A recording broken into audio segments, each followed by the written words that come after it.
They're really going at it, aren't they? Sale said. Looking towards the bedroom, Carl and Mario were rustling around in there, too drunk to contain the volume of their passion. The two of us sat around and tried to do anything but listen. Sale and me started off as strangers that night, but we ended up being the last people standing.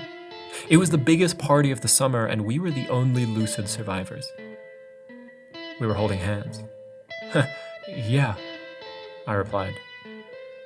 She squeezed my hand. I squeezed back. We started off the night rambling about everything and anything under the sun, but now conversation had run out. All we had was nervous eye contact and hand squeezing. Both of us were too scared to take the next step. I'm very drunk, I said, giving myself plausible deniability. Me too, she said. Her hazel eyes held onto mine. Come on, you're the guy. Make the first move. Want to dance? I suddenly blurted out. Sale cocked her head to the side. Do you have music? She squeezed my hand again. Hard. A look of mischief spread across her face. Maria howled in the other room. Yeah, definitely. I fished out my Sony Ericsson and searched through the 14-song library for something that wasn't ska music. I found that one Rolling Stones song. We got off the couch and wrapped our arms around each other. The music came out of the flip phone with the orchestral quality of a potato, and the sounds from the bedroom were considerably louder, but we didn't care. We just wanted an excuse to hold each other. It wasn't really dancing. We were just hugging each other while stepping from side to side. The anticipation was electric. She whispered something in my ear. I pretended not to hear and moved closer to her. Our lips brushed against each other. We kissed. It wasn't the booze, it wasn't the dope, it wasn't the hormones. There was something else in my blood in that moment. A surge of electricity, so powerful that to taste it just for a single second made life worth living. The universe focused all of its attention, all of its beauty, and washed it over our moment. We laid down on the couch. Scratching. Suddenly the soft sounds of her breath were overpowered by scratching.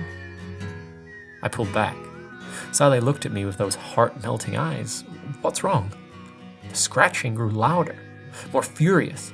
Claws. I could hear claws. She said something else, but I couldn't hear her by then, that the scratching had grown deafening. Sale looked up in horror. Fabric ripped. I woke up. Fritz was right by my head, his long tail resting inches from my face. I watched him in a daze. He was furiously digging into the upholstery. There was a sizable hole there. The rat must have worked at it for the whole night. His little body dug with desperate energy, trying to make the opening as big as possible. Yet, after a couple of seconds, he stopped. Fritz shoved his head into the hole and his whole body went limp. His furry frame rose and fell with effort as Fritz breathed in as much of the couch as he could. I grabbed him by the nape and took him out of the couch. The creature was nothing like the animal I'd held the night before. Fritz's head had lost most of its fur. All that was left was tufts of gray that splashed over his irritated skin. He snapped at me, or at least tried to. His jaw was heavy, his eyes barely stayed open. I placed him on the floor. As soon as he was on his own feet, he fell over. After a couple of lethargic seconds, he stumbled to his paws and crawled beneath the wardrobe. Carl walked out of the bedroom. He stopped when he noticed I was awake. James, which tie seems more formal? Carl looked like a madman. He was wearing Superman underwear and a fancy white dress shirt that barely fit around his paunch. In each hand he held a black tie. I was too disoriented to tell the difference. I don't know, Carl. They both look pretty similar to me, I said. Carl looked down at the ties. He raised each one of them to his face for closer examination. Finally, after some thought, he nodded. I think you are right, James. These ties do look identical. He retreated back to the bedroom and emerged with only one tie that he started putting on. "Oh, also good morning, friend," Carl added as an afterthought. "Good morning, Carl," I replied. "James, don't enable him! He's just being nervous about meeting my parents," Maria yelled from the kitchen. "Nothing to be scared of, Carl. You know my parents are cool." "Your parents are most definitely not cool. Your father is a very scary man, and your mother is a very angry woman," Carl protested. He looked over at me. "Right, James?" Maria peeked out of the kitchen. I had only seen Maria's father once. It was during Maria's high school graduation. She'd managed to sneak me in so I could attend the after-party. I remembered seeing him across the hall, watching his daughter get her diploma with that emotionless scowl that fathers raised behind the Iron Curtain had perfected. Her dad bore a striking resemblance to Carl. He was a big dude, but where Carl carried a lumberjack beard, Maria's father had a simple mustache. Maria's father also had scars. Even at a distance, you could see them. A face covered in splotches of red as if he'd experienced some great horror at a young age. "Your mother is a pretty angry woman, Maria," I said. Maria scoffed. "If you piss her off, she is. Point is, Carl shouldn't be scared. My parents like him." "No, they don't," Carl protested. Maria rolled her eyes. "You want some coffee, James?" she yelled from the kitchen.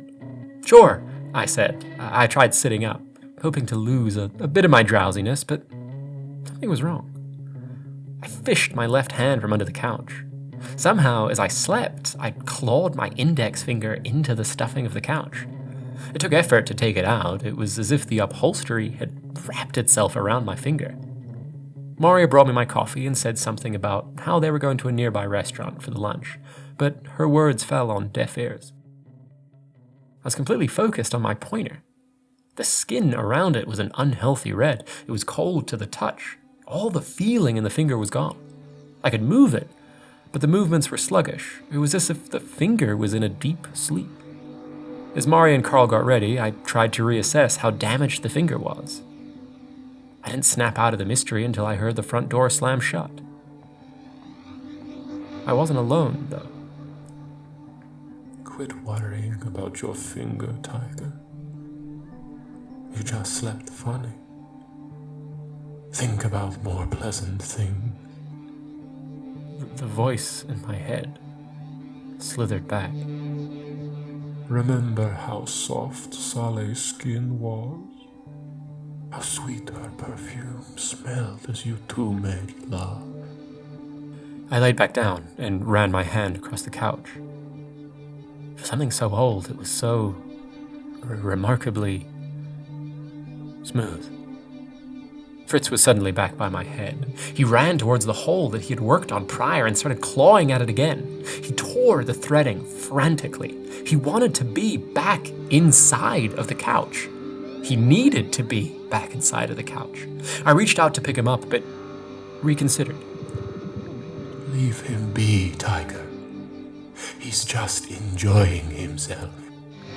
My hand fell back to the firm cushioning of the couch. "That's a good boy," The voice said. "Now where were we? Ah, yes. Saleh. What a girl, huh? Remember how good it felt to wake up next to her?" I did. I remember. It was, after all, on that very same couch that I woke up next to Saleh for the first time. It was the day after the party. When I woke up, I nearly jumped out of my skin. It took me a second to realize where I was. That there was a beautiful woman on my arm. That I had made love to an alluring stranger the night before. Yet when the thought set in, a wave of bliss washed over me. A gentle morning light was coming in through the blinds. The birds outside chirped peacefully, and Saleh snored. Her half-open mouth. Those tiny sounds. So vulnerable. So romantic. Then the door opened. "Oh, Tiger, you don't have to think about that part." Then the door opened, and Maria's mother came in. The woman did not like me to begin with. The couple of times that we had met, she regarded me with absolute disdain. Maria even admitted it. Her mother didn't want her daughter hanging around with strange foreigners. As soon as Maria's mom saw us, she started screaming. Oh, come on, Tiger. You don't have to think about arguments right now. Think about the good times. Her yelling woke everybody up. As me and Saleh were frantically putting on our clothes, the bedroom door flew open and Maria started yelling at her mom. I didn't understand a word of it, but Maria's mom seemed to have it really out for me. She kept on pointing. She kept on screaming and pointing at me, or was she pointing to the couch? Oh, come on, Tiger. There's other memories to go back to. Remember the first time that you and Saleh... We ran out as soon as we had enough clothes to be decent. Saleh and me left the argument behind. Maria's mom didn't chase us, but we ran for a couple blocks anyway. We moved through the morning streets, giggling. After Saleh nearly got hit by a tram, we finally stopped. For a second, we stood there, slightly hungover and out of breath. We kissed. She seemed really angry. What was she saying? I asked. This is not the whorehouse. My daughter will be no madame, Saleh yelled, mimicking Maria's mother's voice. We laughed. But then Saleh frowned. To be honest, though, she seemed a bit more angry about that couch being in the room. She kept on pointing at it and asking where they'd gotten it, saying that it was meant to be burned years ago. Stop thinking about this, Tiger. The voice thundered through my skull. If you ever want to be happy again, stop thinking about it. The voice was no longer flirty. Darkness loomed with it. My mind cleared in fear. I looked to the side. Fritz had made progress with the hole. He was halfway inside and still digging. His tail and hind legs stuck out of the hole, his inflamed testicles pressed against the side of the couch. With a couple more frantic movements, he squeezed himself inside. The rat was gone. Wondering what he's doing, Tiger? The couch asked gingerly. He's floating in ecstasy. Oh, yes. He's experiencing pleasure you couldn't even begin to comprehend. Unless... Fabric groaned as the hole that Fritz had dug expanded. I could see the stuffing. It heaved up and down as if the couch was breathing. The hole was big enough to fit my hand. Come on, Tiger. You know you want to try. I extended my hand. There was something from the couch that called to me. Something stronger than me. Beads of perspiration streamed down my forehead. My clothes were soaked with sweat. As my fingers approached the gaping hole, I could feel a glint of electricity in the air. The universe turned its eyes on me and beckoned me towards the maw. I snapped out of it. My phone was ringing. It was Maria. James, goddammit, why don't you pick up your phone? I've been calling you for like 5 minutes. She talked in an angry whisper. Look, my parents decided that they want to come over to the apartment. My mum would flip if she knew you were staying with us. I need you out of the house, right now. I jumped to my feet. The last person I wanted to see right now was Maria's mom. Okay, I'll be out in 5. Not good enough, James. We're almost there. Just get out, please, James. The lunch went really well. Please don't let her turn today into an argument. Maria pleaded. I quickly put on my shoes and dashed towards the door. I didn't realize I forgot my coat until I was outside. The cold wind blew through my sweaty t-shirt. Are you outside? Maria whispered. Yeah, right at the door. Okay, get out right now. We're almost there. I'll call you when the coast is clear. Sorry. Love ya. Click. As I reached the end of the block, I could see the 4 of them walking towards the apartment. Carl and Maria's dad were engaged in a passionate conversation. Maria and her mom followed them, quietly smoking. I sped out of sight. I was freezing. A wet t-shirt in the Estonian winter felt like a death sentence. In my attempt to find a semblance of warmth, I went over to the bus station and got onto the first bus that stopped. I nestled up next to the heaters and immediately felt better. The plan was to warm up, maybe dry off, and then go find a mall to kill time in. That plan fell apart very quickly. The bus drove for a bit before I realized where it was going. For a second, I considered getting off, but it was too cold for me to be roaming the streets, or at least That's what I told myself. I took out my iPod and scrolled over to the Rolling Stones. The bus rode out to Saleh's neighborhood. I returned back to Maria's apartment way after sundown. The day was a blur. I remembered running out of Maria's apartment. I remembered getting on the bus and riding over to Saleh's place. I remembered what happened at Saleh's, but everything else was covered in a thick mental fog. The vodka helped with that. I'd spent my last remaining cash on a bottle of good old 79% memory wipe. It helped me cope. It also made the Estonian winter more bearable. James, honey, where were you? Maria was outside having a cigarette when I stumbled to the house. I've been calling you all day. Are you okay? There was a hint of a drunken slur to her voice. The phone's out of battery, I mumbled as I walked up. Are you okay? She repeated her question. I shrugged. I think I need a hug. Oh, darling, come here, Maria said as she wrapped her arms around me. She was wearing one of Carl's huge jackets. It wasn't until I was embraced in its warmth that I realized how cold I was. Want to talk about it? No. I didn't. All I wanted was just to be blindly told everything was going to be okay. I wanted assurances that I wouldn't feel like this forever.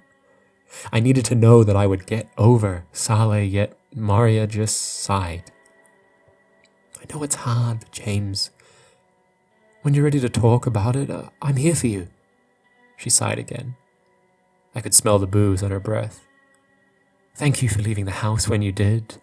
Things didn't go very well. She let go. I was back in the cold. What's wrong? I asked. Maria took a long drag of her cigarette. Her voice grew heavy. My dad was really interested in Carl's Bitcoin stuff, and he wanted to see his computer. Me and my mom were finishing off our cigarette outside, and Maria's eyes drifted toward the night sky and fluttered. She was trying not to cry. Maria, what's wrong? I asked. She cleared her throat and composed herself. My mom found out about the couch, and she got really pissed. She thought I burned it after that one house party. I just didn't want to throw away a perfectly good couch, but yeah, we have to burn it. Burn the couch? Why? I gasped. There's some ugly history behind it. Her voice grew faint. I don't really want to talk about it. It felt like the final bit of stability in my life had crumbled away. I had to drunkenly hold myself up against a lawn chair. When? Maria shrugged. Now is as good a time as any, I guess. We can just drag it out into the backyard, grab some lighter fluid and torch it. I don't think anyone's going to mind. She was wrong. I would mind. My fists tightened. An inarticulate rage boiled in my blood. I wanted to hit her so bad, but instead I begged. One more night? I said. Just one more night with the couch. We can burn it tomorrow. It's New Year's, right? What a way to end off the year. We could have a little bonfire in the evening. James, Maria sighed. Honey, you can stay here, at least for a couple of days. We'll move some pillows around and you can sleep on the floor. We'll hang out tomorrow and it's going to be great. But my mom was really insistent on the couch. I promised her I would. Please don't get rid of the couch. I begged. Just one more night. Just one more night on the couch where I can think back to my memories of Saleh. I'm desperate, Maria. While your parents were visiting, I went over to Saleh's place. I got into her apartment block. I knocked on the door. I knew she was there, Maria. I could hear her walking up after I knocked.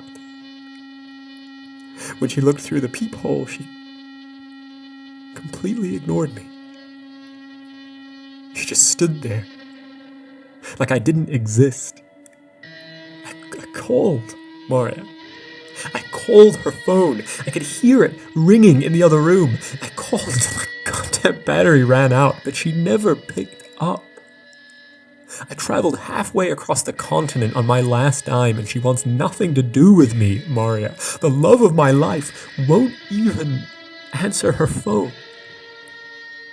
All I have left is that couch. All I have left are those memories of that couch. Please, Maria. One more night on the couch. The words came out with a chest-tightening force. Each sentence made me grow weaker until I was barely able to talk. My face was streaked in tears. My nose was running all over my face. I looked like a complete mess. Maria wrapped her arms around me just as tight as she had in the airport. Okay, James. One more night, Maria said. I'm sorry you're going through this. I wish we could help. We stayed in the hug for what felt like an eternity. I wanted to let go, to pull back and be cool about everything, but I couldn't. The warmth under that jacket. Maria's arms around me, it all just felt safer than the world outside. We both need some sleep, Maria finally whispered.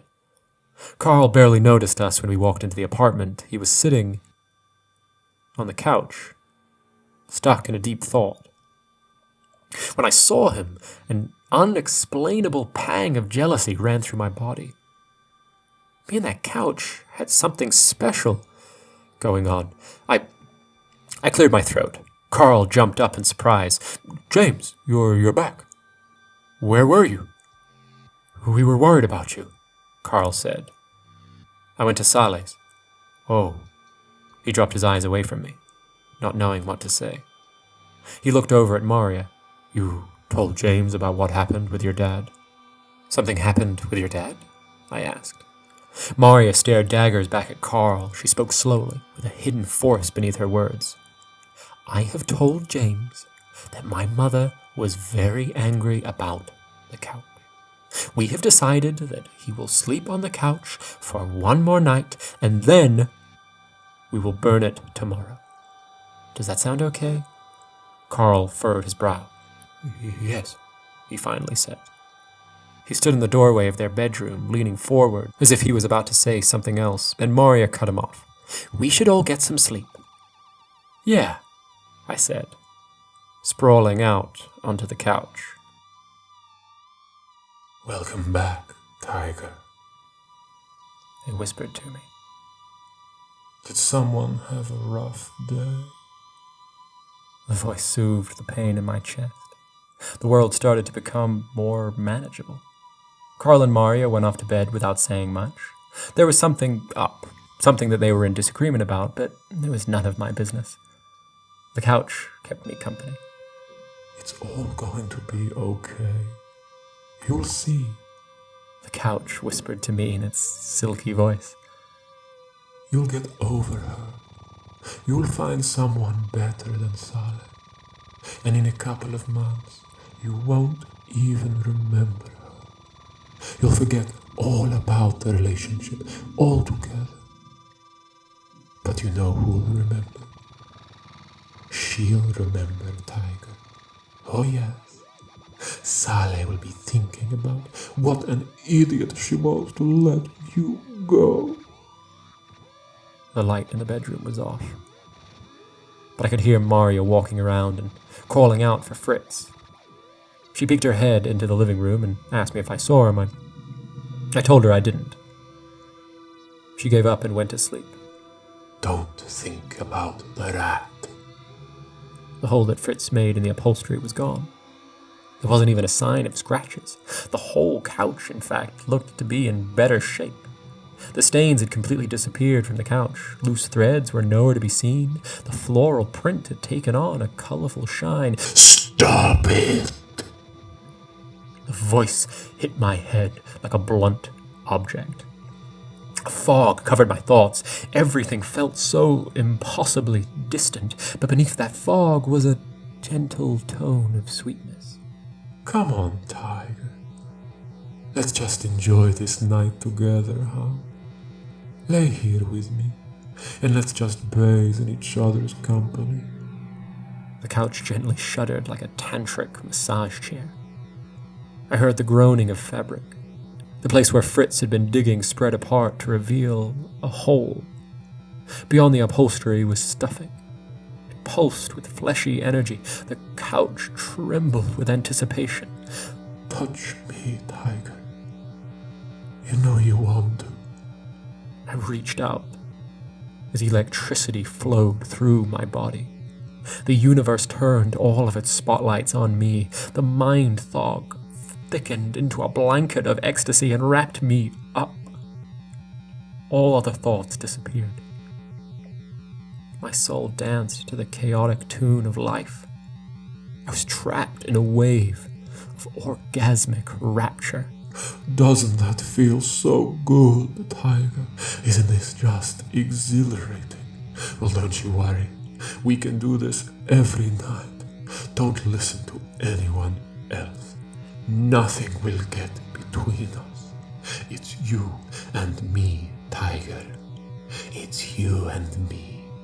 And no one is going to stop us. We'll make sure of that. For a split second, it felt as if my finger brushed against something rough. I pinched at the object. It felt like a tail. Yet then, as if the gentle stuffing of the couch were a throat, the tail got swallowed deeper into its innards. I love you, The couch whispered. The room smelt like floral perfume. I could hear a dog barking outside. I was covered in sweat. I love you too, I whispered back. I drifted off to a deep sleep.